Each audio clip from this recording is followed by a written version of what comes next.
Welcome to Marketing Monday. Is Facebook advertising dead? Probably. Could be. Parts of it. We'll talk about that. So I'm Paula Williams. And I'm John Williams. And we are ABCI, and ABCI's mission is to help you folks out there sell more products and services in the aviation world. Absolutely, including Facebook advertising, right? That's become a bigger deal for a lot of our clients in the aviation industry over the last couple of years. It's become one of the coolest ways to really segment your audience and to reach people quickly for a lot of different purposes. So it's become more important, and so we're paying attention, right? Yes. All right. Okay, so the Wall Street Journal said... Yeah, the news feed was going to be a nail in the coffin for organic posts. Right. And just that headline itself, of course, newspapers sell newspapers by being sensational, right? But, just reading that, you're going, marketers say Facebook's newsfeed update will be the nail in the coffin for organic posts. So why are marketers concerned with organic posts? Most of the people that I know that are concerned with organic posts are people who want everybody to see pictures of their cats and dogs and grandchildren, right? And tornadoes. And tornadoes, right. And marketers actually usually, especially in the aviation industry, have a slightly different... Slightly? Very different purpose for using Facebook. And we're going to talk about what this means and how to use it and so on as we go through this. So, reports of my death have been greatly exaggerated, right? Exactly. Okay. Facebook has been dead every year since it came out, at least once, for one reason or another, right?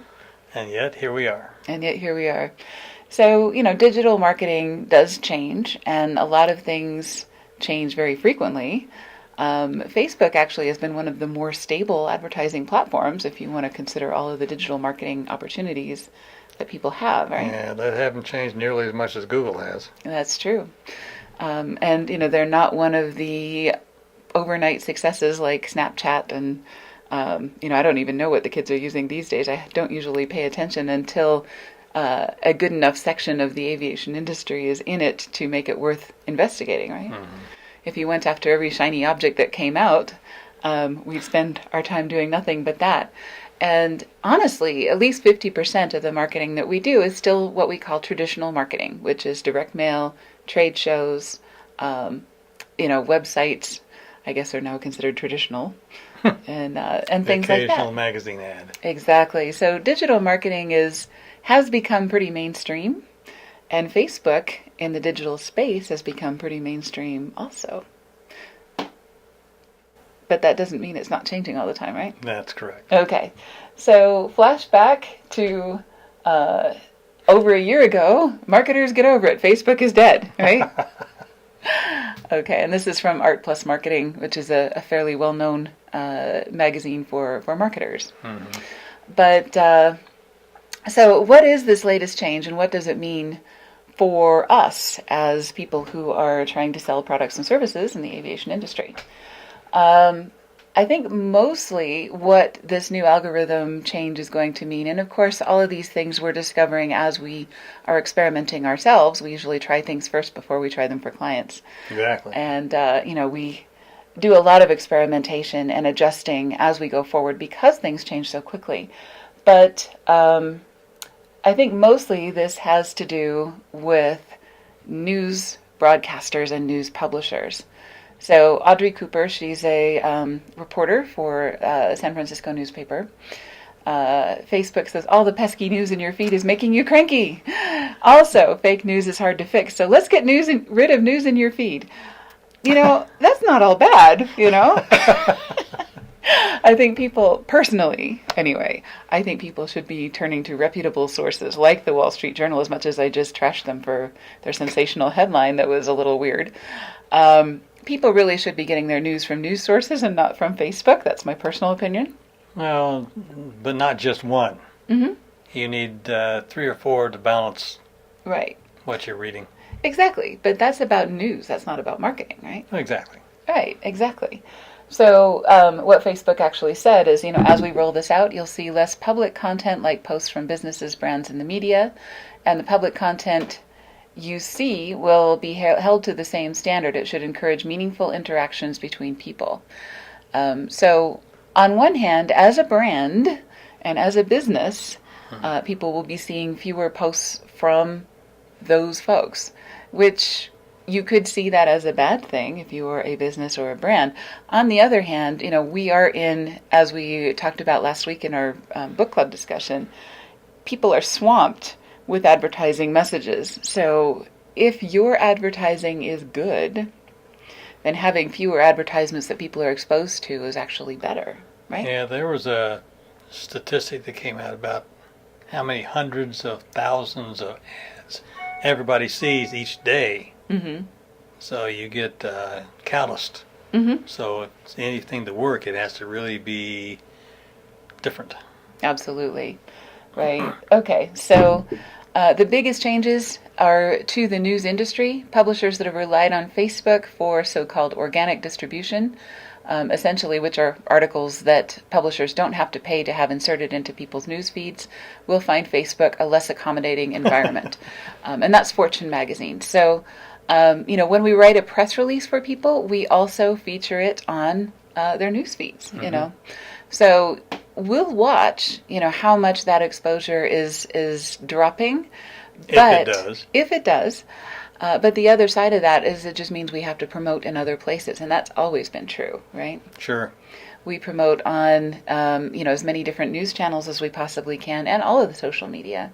So Facebook should be just one of many venues that you use to promote your material. They all move up and down, depending on the day.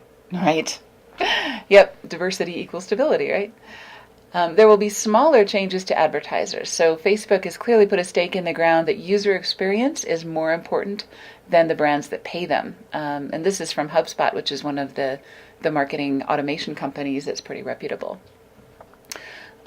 So that said, I really like this tweet from Carrie Newton. So many publishers think that they have audiences when what they really have is traffic.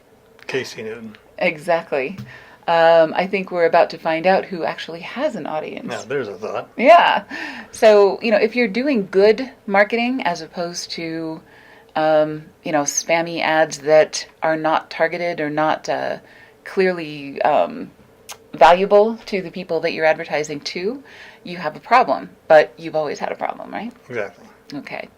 So I think it's one of those things that's going to benefit people that have good targeting and that do quality advertising, mm-hmm. right?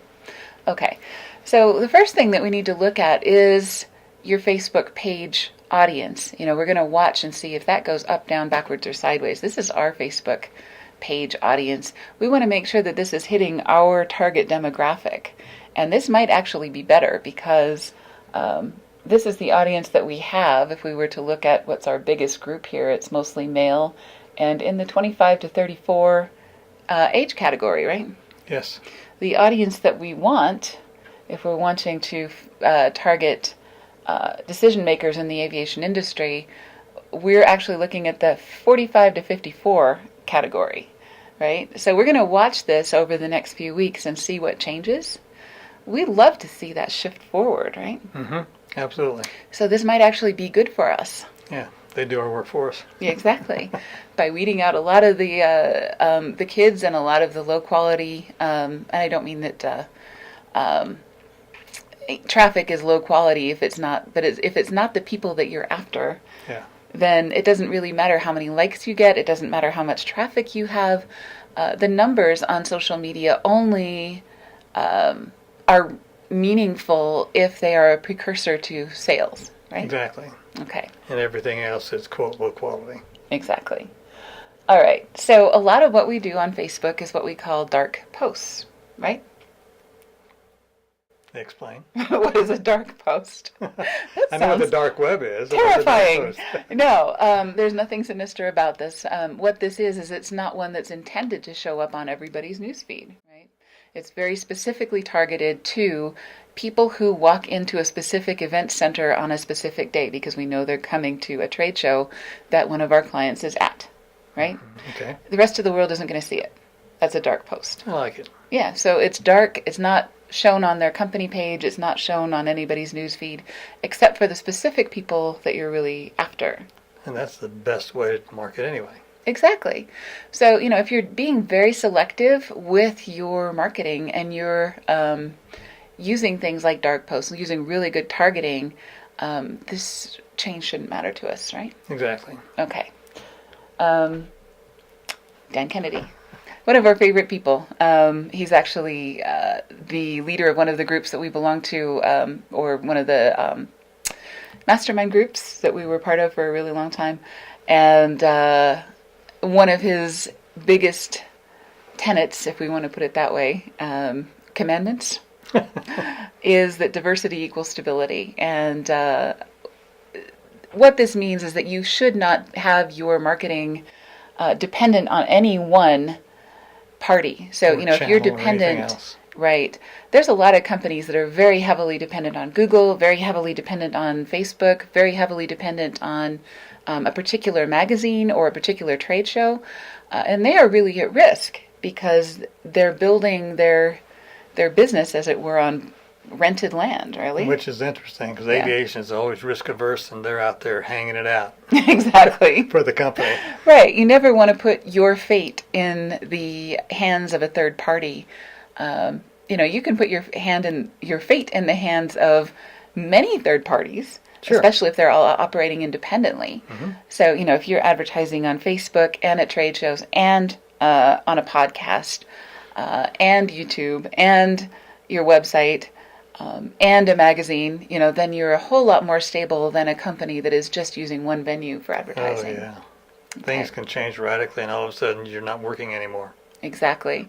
So, like in this picture, we used this in one of our webinars when we were talking about prospecting.